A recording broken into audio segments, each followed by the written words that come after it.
Bismillahirrahmanirrahim. Assalamualaikum warahmatullahi wabarakatuh. Salam sejahtera buat kita semua. Baiklah Pak Guru, kembali lagi untuk melanjutkan materi pembelajaran, yaitu pada mata pelajaran penggaraan mesin sepeda motor. Dan untuk mempersingkat waktu, kita lanjut saja ke materi pembelajaran. Baiklah, pada kesempatan ini kita akan mencoba membahas terkait tentang diagnosis sistem AC. Kalau kemarin kita sudah membahas tentang beberapa komponen sistem AC, baik itu sensor, controller, dan juga aktuatornya. Pada kesempatan ini kita akan coba membahas tentang diagnosis sistem AC atau mengetahui bagaimana cara untuk mendiagnosis atau mengetahui kerusakan pada sistem AC sepeda motor. Malfunction indicator lamp atau yang disingkat dengan MIL ini adalah sebuah lampu indikator yang letaknya berada di dashboard sepeda motor yang berfungsi untuk memberitahukan kepada pengguna ataupun mekanik tentang keadaan dari sepeda motor tersebut. Jadi MIL ini atau malfunction indicator lamp ini adalah sebuah lampu indikator yang letaknya di dashboard sepeda motor. Ini tujuannya adalah untuk memberitahukan kondisi dari sepeda motor jikalau terjadi troubleshooting atau malfungsi atau tidak berfungsinya baik itu sensor maupun aktuator pada sepeda motor. Jadi bentuknya seperti pompa bahan bakar, letaknya di dashboard sepeda motor. Selanjutnya, kita coba lihat pada sistem yang dianut oleh sepeda motor Honda yaitu PGM-SI atau Programmed Fuel Injection. Jadi di sini kita bisa lihat beberapa kode, beberapa angka yang menunjukkan jika terjadi malfunction atau tidak berfungsinya sensor-sensor, controller maupun aktuator pada sistem AC. Jika terjadi satu kedipan, maka yang terjadi kerusakan itu adalah map sensornya atau map manifold absolute pressure-nya.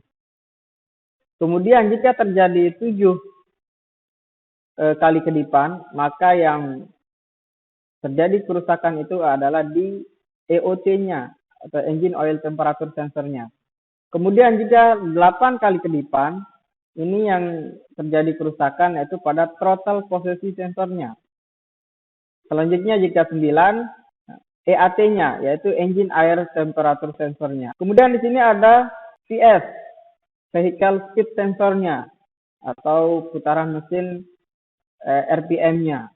Kemudian jika 12 kali kedipan, di sini yang kemungkinan terjadi kerusakan injektor. Kemudian 21 kedipan O2 sensornya atau sensor oksigennya. Kemudian 29 kali kedipan yaitu IACC-nya. Dan selanjutnya 33 kali kedipan yaitu ECM-nya atau ECU-nya. Kemudian 52 kali kedipan yaitu CKP-nya atau crank position sensor-nya. Kemudian yang terakhir ada 54 kali kedipan yaitu bank angle sensornya. Kemudian keterangannya di sini adalah jika dia kedipannya berada di kelipatan 10 atau 10 ke atas atau puluhan, di sini kedipan akan terjadi kedipan panjang. Misalkan pada vehicle speed sensornya 11 kali kedipan. Jadi ketika terjadi 11 kali kedipan, maka pada milnya akan terjadi satu kedipan panjang yaitu sekitar 1,3 detik. Satu kedipan panjang, kemudian satu kedipan pendek dengan durasi 0,3 detik. Nah, jika terjadi satu kedipan panjang dan satu kedipan pendek, maka yang rusak adalah vehicle speed-nya. Begitu juga jika dia terjadi satu kedipan panjang dan 2 kedipan pendek, maka yang rusak adalah injektornya. Ya, di sini ketika kita sudah menemukan terjadi kerusakan, misalkan pada map sensornya atau satu kali kedipan, setelah kita menemukan kerusakannya, kemudian kita memperbaiki, kemudian kita menyambungkan kembali dengan map sensornya. Setelah kita memperbaiki sensor, kita harus melakukan resetting. Tujuannya apa? Agar memori yang berada di ECM-nya itu terhapus. Memori kerusakannya itu terhapus. Adapun cara meresetnya, yang pertama yaitu putar kunci kontak ke posisi on. Atau pada kondisi ini pastikan lampu milnya menunjukkan kedipan kegagalan fungsi. Kemudian baca kode kegagalan tersebut sampai terjadi pengulangan kode yang sama. Setelah itu matikan kunci kontak ke off. Nah, kemudian pasang DLC short connector atau ini sebuah SST atau Special Service Tool yang ditancapkan pada data link connector yang sudah dijelaskan pada pertemuan sebelumnya. Kita tancapkan konektor ke DLC-nya, kemudian putar kunci kontak ke posisi on. Di saat mil menyala kurang lebih selama 5 detik dan mulai berkedip, lepaskan kembali DLC, kemudian pasang kembali. Jadi ketika mil menyala 5 detik, mulai berkedip, maka lepaskan DLC, kemudian pasang kembali. Jika mil menyala dan tidak berkedip lagi, atau berkedip cepat tanpa henti, maka resetter berhasil. Nah, setelah itu putar kunci kontak ke posisi off, lepaskan DLI short connector, putar kunci kontak ke on, dan selesai.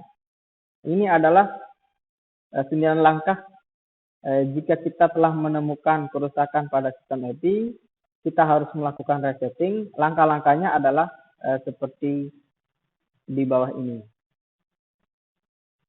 Nah, selanjutnya, di bawah ini adalah tabel indeks DTC atau data link connector yang digunakan sebagai acuan untuk mengambil kesimpulan kode permasalahan pada sistem PGM-SI yang terdeteksi oleh self-diagnosis function.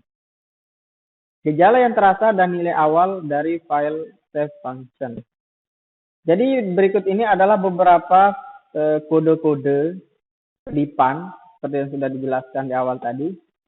Kemudian di sini ada sensor-sensor aktuator maupun controller yang rusak. Kemudian gejala-gejalanya jika terjadi kerusakan pada sensor-sensor aktuator maupun controllernya. Yang pertama, satu kali kedipan. Itu sensor yang bermasalah adalah map sensornya. Biasanya ini akan membuat mesin beroperasi tidak normal. Kemudian 7 kali kedipan. Ini yang bermasalah adalah EOT-nya, engine oil temperature-nya. Jika ini terjadi, maka mesin akan sulit hidup pada suhu rendah atau pada pagi hari.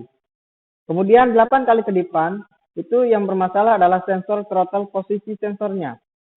Nah, jika terjadi kerusakan pada sensor throttle posisi sensornya, maka akan membuat akselerasi mesin tersebut buruk. Jadi ketika kita akan melakukan akselerasi atau gaspol itu akan tidak enak atau buruk, tidak maksimal. Selanjutnya 9 kali kedipan yang bermasalah adalah sensor intake air temperature sensor. Nah, ini mesin akan beroperasi abnormal. Kemudian jika terjadi 11 kali kedipan, maka sensor yang bermasalah adalah sensor vehicle speed. Jadi gejalanya adalah mesin beroperasi normal. Kemudian jika terjadi 12 kali kedipan, maka aktuator yang bermasalah itu adalah injektor. Kemudian gejalanya adalah mesin tidak akan dapat dihidupkan. Nah, selanjutnya jika terjadi 21 kedipan, maka yang bermasalah adalah sensor O2 sensornya. Kemudian mesin beroperasi normal, akan tetapi gas buang hasil pembakaran akan meningkat. Kemudian jika terjadi 29 kali kedipan, maka yang bermasalah adalah sensor IACV. Gejalanya adalah mesin mati terus, sulit dihidupkan, putaran stasioner akan kasar. Kemudian 33 kali kedipan ini yang bermasalah adalah EEPROM-nya yang berada di ECM-nya atau ECU-nya. Ini mesin akan beroperasi normal, tapi juga bahkan akan terjadi mesin mati. Kemudian jika terjadi 52 kali kedipan, sensor yang bermasalah adalah CKP sensornya atau crank position sensornya. Gejalanya adalah mesin tidak akan dapat dihidupkan. Kemudian 54 kali kedipan, maka sensor yang bermasalah adalah sensor busnya atau bank angle sensornya. Gejala yang ditimbulkan adalah mesin beroperasi normal atau juga mesin tidak akan bisa hidup pada posisi kemiringan di atas 55 derajat. Kemudian jika terjadi 57 kali kedipan, maka ini mengindikasikan bahwa mesin tersebut overheating atau engine overheating atau mesinnya kepanasan. Gejalanya adalah mesin dimatikan dan tidak bisa dihidupkan. Selanjutnya 91 kedipan, ini yang bermasalah adalah ignition coil-nya atau koil pengapiannya. Gejalanya adalah mesin tidak akan bisa dihidupkan. Jadi sekian, itulah serangkaian materi yang dibahas mulai dari sistem bahan bakar konvensional dan sistem bahan bakar elektronik. Kita akan lanjutkan membahas materi yang lainnya. Tadi Pak Guru telah menyampaikan materi tentang pemeliharaan mesin sepeda motor pada subkompetensi pemeliharaan sistem bahan bakar elektronik atau EVI. Sebelum Pak Guru menutup, Pak Guru selalu berpesan untuk mengikuti protokol kesehatan dengan mengingat 3 pesan itu: mencuci tangan, memakai masker, dan menjaga jarak.